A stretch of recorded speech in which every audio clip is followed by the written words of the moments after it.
வணக்கம் ஓவியா. அதிமுக கட்சிக்கு எதிராக சி.வி. சண்முகம், அதாவது மாவட்ட கழக செயலாளரும் முன்னாள் அமைச்சருமான சி.வி. சண்முகம் செயல்பட்டதாக அவரை பாத்தீங்கன்னா கட்சியிலிருந்து பொதுச் செயலாளராக இருக்கும் எடப்பாடி பழனிசாமி அவர்கள் அக்கட்சியிலிருந்து அனைத்து பொறுப்பிலிருந்து நீக்கிட்டார்.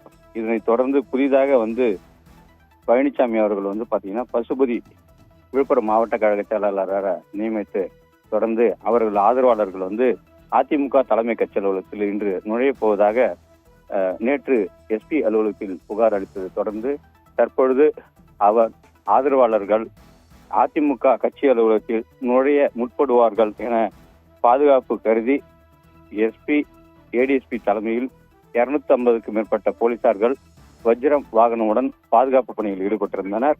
அப்பொழுது பசுபதியின் ஆதரவாளர்கள் தடையை மீறி அந்த கட்சி அலுவலகத்தில் நுழைய முற்பட்ட பொழுது போலீசாருக்கும் கட்சி தொண்டர்களிடையே கடும் வாக்குவாதம் ஏற்பட்டது.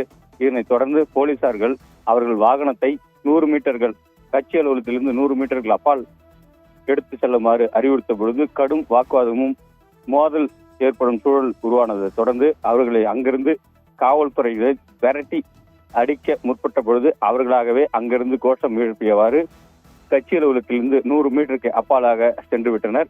இதனைத் தொடர்ந்து தற்பொழுது புதிதாக நியமிக்கப்பட்டுள்ள மாவட்ட கழக செயலாளர் பசுபதி இன்னும் சற்று நேரத்தில் இங்கு வர உள்ளதாக தகவலை தொடர்ந்து மேலும் பதட்டமான சூழ்நிலை உருவாக்கியுள்ளது. கட்சி தொண்டர்கள் ஆங்காங்கே மறைந்தவாறு கட்சி அலுவலகம் முன்பு குவிந்துள்ளனர். இதனைத் தொடர்ந்து பாதுகாப்பு பணியில் போலீசார் தீவிரமாக ஈடுபட்டு வருகின்றனர். பதட்டமான சூழ்நிலை ஏற்படும் என்பதால் வஜ்ரம் போன்ற வாகனங்கள் இங்கு நிறுத்தப்பட்டுள்ளது. பாதுகாப்பு பணியில் போலீசார்கள் லட்டி, துப்பாக்கி போன்ற ஆயுதங்களை கையில் வைத்துள்ளனர். இதனால் விழுப்புரம் சென்னை சாலையில் பெரும் பரபரப்பான சூழல் காணப்படுகிறது. ஓவியா, விவரங்களுக்கு நன்றி கோபிநாத்.